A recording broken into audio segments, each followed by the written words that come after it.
المومنین سلمہ رضی اللہ عنہا کہتی ہیں کہ نبی اکرم صلی اللہ علیہ وسلم جب نماز فجر میں سلام پھیرتے تو یہ دعا پڑھتے: اے اللہ، میں تو اس سے نفع بخش علم، پاکیزہ روزی اور مقبول عمل کا سوال کرتا ہوں۔ علی رضی اللہ عنہ سے روایت ہے کہ ایک مکاتب غلام نے ان کے پاس آ کر کہا: میں اپنی مکاتبت کی رقم ادا نہیں کر پا رہا ہوں، آپ ہماری کچھ مدد فرما دیجئے۔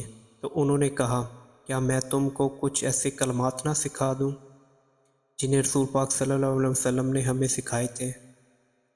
اگر تیرے پاس سیر پہاڑ کے برابر بھی قرض ہو تو تیری جانب سے اللہ اسے ادا فرما دے گا۔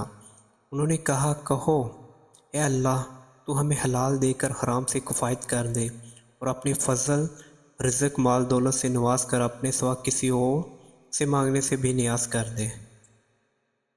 ابو ہریرہ رضی اللہ عنہ سے روایت ہے کہ نبی اکرم صلی اللہ علیہ وسلم یہ دعا پڑھتے تھے: اے اللہ، میں فقر، قلت مال اور ذلت سے تیری پناہ مانگتا ہوں، اور اس بات سے تیری پناہ مانگتا ہوں کہ میں کسی پر ظلم کروں یا کوئی مجھ پر ظلم کرے۔ اپنے رب سے معافی مانگو، بے شک وہ بڑا معاف کرنے والا ہے۔